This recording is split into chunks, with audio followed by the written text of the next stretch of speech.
Help of Mashiach. Shmois, Parashas Shemos. It says that the Jewish people came to Egypt. Yosef, all his generation, died. And then it says, and the Jewish people multiplied. And they use a language like this. Uvnei Yisrael paru. The Jewish people became fruitful. Vayishretzu. That the language Vayishretzu means they like laying eggs. Creatures on the floor that crawl on the floor, they lay eggs, they call them sheratzim. Vayishretzu. The Jewish people in Egypt, they were fruitful. Vayishretzu. They had babies like bugs. Vayirbu, they multiplied. Vayatzmu, they became strong. Bimeoid meoid, very much. Vatimalei haaretz otam, the land was filled with them. So Rashi says, the Medrash, they gave birth 6 children in one birth, one stomach. Not twins, not triplets. 6 in one shot. 6 I think that is a Guinness record. 6 or 8. 7, they say. 8 is a record.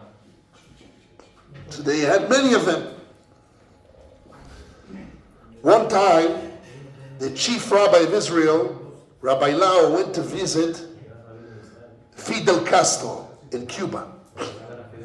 And Fidel Castro asked the chief rabbi of Israel, how is it possible that the Jewish people went to Egypt with 70 people and they left 200 years later with 600,000 men?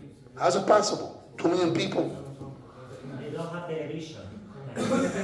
So he had, Fidel Castro in those days had a pencil in his ears. He took a pencil and he started calculating with the rabbi, how's it possible that it will have from 70, 600,000 men? And the rabbi told him this pasuk. Paru, Vayishretzu, Vayirbu, Vayatzmu, no, they had 6 children, one shot. Then he understood how's it possible.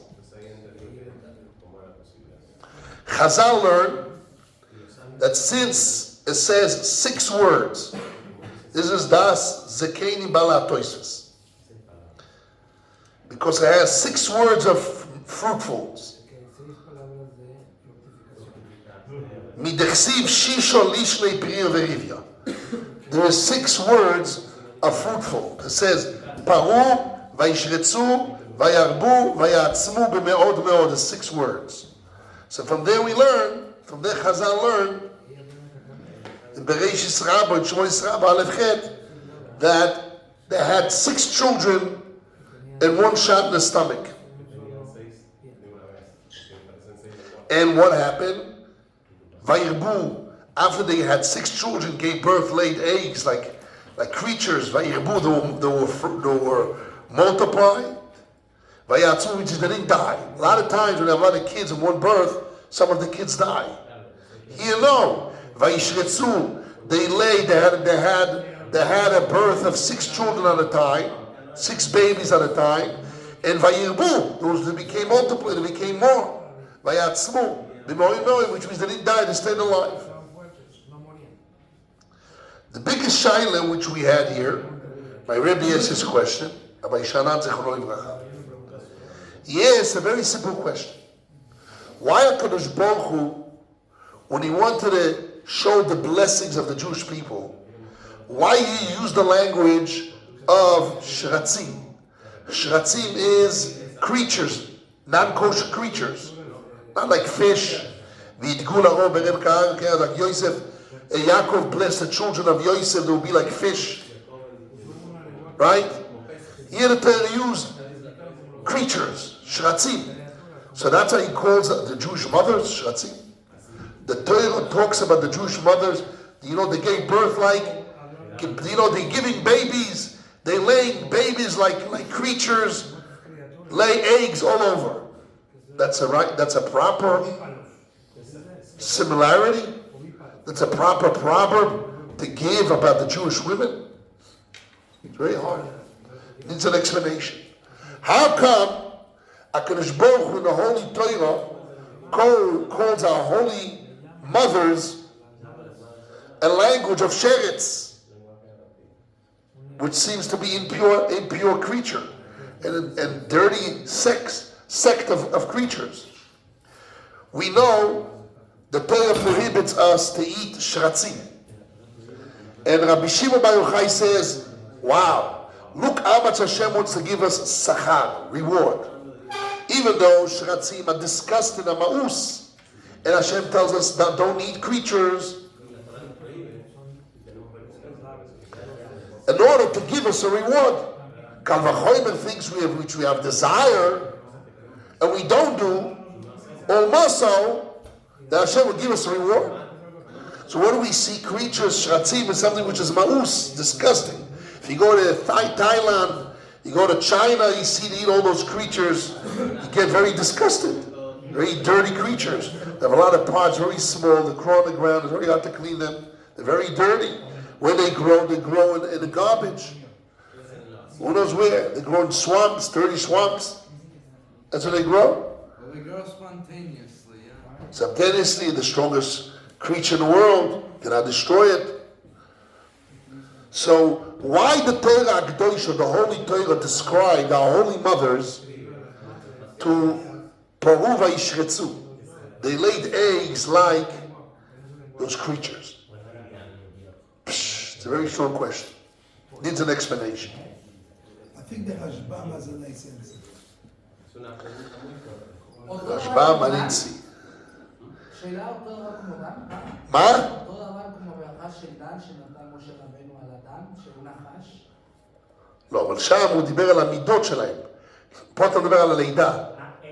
If you talk about a person is like a lion, is like a snake, see, it's one thing. But you say to a woman, she gives birth like a creature, it's the biggest shame.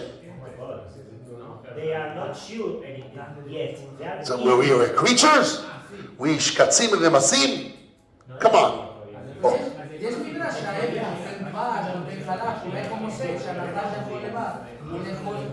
זה נכון, אבל כשאומרים שהנשים היהודיות ילדו כמו שרצים, שרצים זה טמא, וזה ביזיון ומאוס. חייב להיות, must be, that there is a big shvach. There's a big praise here, where the Holy Torah praises the Jewish women.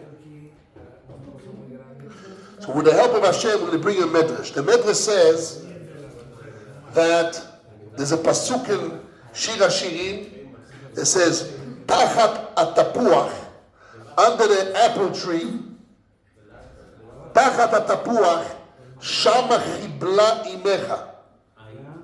Under the apple tree, our mothers gave birth to our children.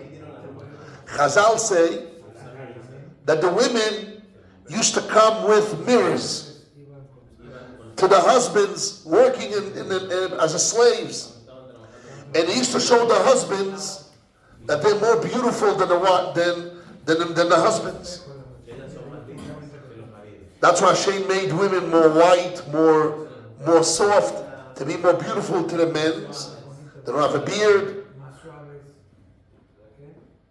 In order that the man will covet the woman, will have children. So they showed the husband they're more beautiful than them. And what happened? And they had children. The problem was the Egyptians waited for the Jews, the Jewish women, to have children, and they wanted to kill those children. So what those women did, those women went to the field and they laid and they gave birth to the children in the field, and the children grew alone with not mothers, no fathers, alone in the fields. And it says that the stones that were there in the fields turned to milk and honey. And when the Egyptians came, there was a big miracle. They were swallowed under the ground. So now let's think a little bit about this midrash. If you're a Jewish mother, do you want to give birth to a child and the child is going to grow free, no mother, no father? Father's in the field working slave. And the mothers have to lay the egg, have to give birth to those kids in the field and they grow alone. No parents. Fear they're going to be killed. Yes. This was the biggest praise of our mothers. Our mothers acted like sheratzim, like those creatures. They just laid their eggs, they spritz them 6 at a time, and let them run. They call them, say in English, run loose. Just let them run on their own. Our Jewish mothers had faith that they have to build a Jewish nation, because although we have slavery, but it's a momentarily reality. We have to build a nation, a Jewish nation. In this nation, Pakod Yifkod Elokim Etchem, as Yosef told them, and you're going to leave Egypt. And Hashem going to redeem you, going to serve Hashem, and Ahad Choyim, accept the Torah, come to Yisrael. So our Jewish mothers, it's a praise. They acted like impure insects. Little creatures that just lay eggs and let them run loose. It's a big shvach. That they acted, although it's against the nature of a woman. She has children, she wants to take care of them, she wants to be a mother. That's the nature of a woman. And they acted, no, against the nature. Because all for the sake of building a Jewish nation. Tachat atapuach yaldadcha imecha sham chibaltecha imecha. Under the apple tree, she conceived and she gave birth to the children of Klal Yisrael like sheratzim, like those creatures. So although Hashem uses lichoiro, a language of impure insect, a disgusting creature, yes, they acted like this disgusting creature. That was the praise of our Jewish mothers. And Hashem is giving praise to our mothers. We have to learn from this. We have to learn from this. That it says, En ben David ba. Mashiach will not come. The Gemara in Pesachim says, Dafnu. En ben David ba ad she'ichle neshomes min aguf. There is a goof, like a body, a spiritual body, of Adam HaRishon. When Adam HaRishon, he did a sin, it says in the Medrash, Eivorim ayu noiflim. His limbs started to fall. His limbs started to fall off, break off of him. And we now, in the 600 years, all the neshamas that come to the world, they come from parts of the limbs of Adam HaRishon that they have to fix. And Ben David is going to come to the world until the whole goof, the neshama of the whole goof. Let's say I come from the second finger, the finger of the left hand. Let's say I come from the nail. So I come to the world and I fix that now little part where I come from becomes flesh. It becomes a nail. Before it was like burnt. Because he did a sin, he burnt it. But I come once to the world, I don't fix, I have to come again. Hashem gives me chances, 4 times, whatever chances he gives for certain parts. And sometimes I fix 60% of the part. I come again, I have another 40%, that 40, whatever it is. That's why, according to Kabbalah, a person can never destroy, only benefit. Because if that person sins all his life, so it's like before, where he comes from was burnt, was black. He came, if all his life was black, so it stays black. Black on black. But if he did 10% of mitzvahs, so 10% new came in alive. So a person can never destroy, only metakin, not mekalkin. But however, we want to come to the world metakin fully. And you have the ability to grow in your tikkunim, but you cannot really go to another part where you don't come from. As a Sefer Yigulim Marchu explains. What? Adam HaRishon was a complete neshama. Yes, what do you want to say? No, Sforno gives a completely opposite Yes. direction of the whole.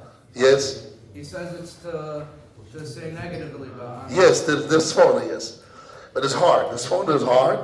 There's a Sforno here, he learns that it was a disgrace of the Jewish people. Yeah. Sforno says that after all the 70 souls died, which means the first generation, the Jewish people starts going in the ways of sheratzim and will pull himself to Ber Shachas.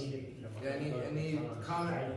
So he learns sheratzim as a disgrace to the Jewish people. We say no. Sheratzim, because I tell you how many of them. So we said how many of them, 600. So why the Torah use according to this page, Lashon sheratzim?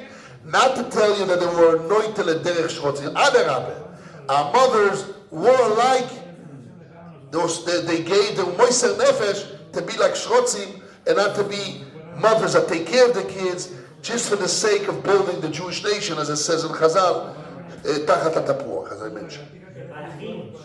Anyhow, what I wanted to say is that we have to learn that when we come to the world, we have to bring children.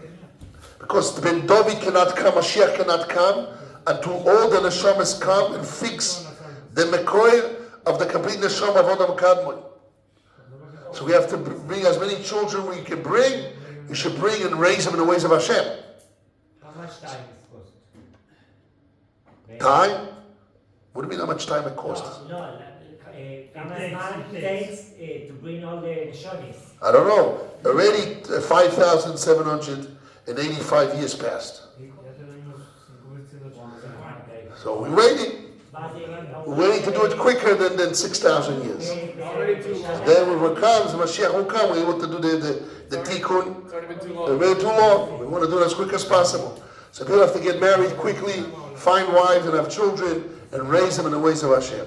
But in order to find a proper wife, in order to raise your children in the ways of Hashem, you have to build a foundation. Be in yeshiva, learn well, have ingrained into yourself the Torah, the mitzvahs, the ideas of Torah and Yerushalayim, and pray that when you get married and you raise your children, you have proper children. There is a survey that say every child that's been born to his parents above 35 years old is a genius. Because the parents are more complete. The Ralbag says, and I explained many times, also Avram ben Arambam says, that why our forefathers got married older, because the more the person is old and he's fixed with his midos, so then his children they're much more fixed and able to become better. But that's if you fix. In a non-religious world or not Torah world, the older you get, you become more stubborn, and it's impossible to get married to you. Also women, those older women, you have to run away from them. They're very hard, impossible to be with them. They become stiff necks. But if you're ben Torah, the older you get, you become more softer. Women which have been Torah, they come from a Torah house, become better and better. And anyhow, we should try to get married and bring children as quick as possible to rebuild the Jewish nation and to bring the full neshama shebaguf, and we'll see speedily the Mashiach Tzidkeinu coming. Amen.